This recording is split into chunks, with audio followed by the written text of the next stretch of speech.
Bingung mau mulai investasi tapi takut dengan risiko tinggi? Tenang, Anda tidak sendirian. Banyak orang ingin menumbuhkan kekayaan mereka, tapi khawatir kehilangan uang. Di video kali ini, kita akan membahas strategi investasi ala minimalis secara sederhana menumbuhkan kekayaan dengan risiko yang minim. Investasi minimalis berfokus pada kesederhanaan dan efisiensi. Prinsip utamanya adalah, less is more. Artinya, kita tidak perlu banyak instrumen investasi untuk mendapatkan hasil yang baik. Sebaliknya, kita hanya fokus pada aset-aset yang benar-benar menguntungkan dalam jangka panjang, seperti reksadana indeks, obligasi pemerintah, atau saham blue chip. Reksadana adalah salah satu contoh produk investasi minimalis yang populer. Anda hanya perlu menginvestasikan dana ke indeks pasar saham yang mencakup berbagai perusahaan besar. Risiko tersebar, tapi Anda tetap bisa meraih potensi pertumbuhan yang stabil seiring dengan pertumbuhan pasar. Bagaimana cara memulai? Pertama, Anda tidak perlu dana besar untuk memulai investasi. Banyak platform investasi saat ini memungkinkan Anda memulai hanya dengan modal kecil, bahkan Rp100.000 saja.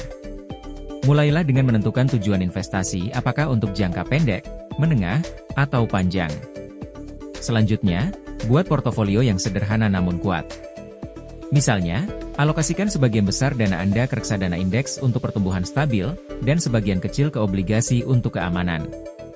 Jika Anda merasa lebih berani, tambahkan saham-saham blue chip yang berpotensi memberikan keuntungan lebih besar dalam jangka panjang.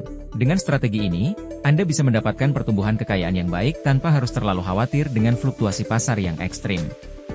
Investasi minimalis juga berarti meminimalkan risiko.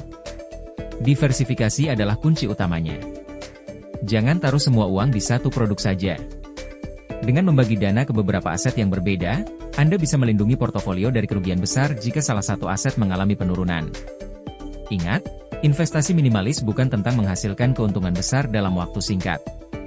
Melainkan, ini tentang pertumbuhan yang stabil dan konsisten dalam jangka panjang. Fokuslah pada rencana Anda, jangan mudah terpengaruh oleh tren pasar yang tidak jelas. Jadi, apakah Anda siap untuk mulai investasi ala minimalis? Dengan strategi sederhana ini, Anda bisa menumbuhkan kekayaan tanpa perlu menghadapi risiko yang besar. Jangan lupa subscribe untuk tips investasi lainnya, dan sampai jumpa di video berikutnya.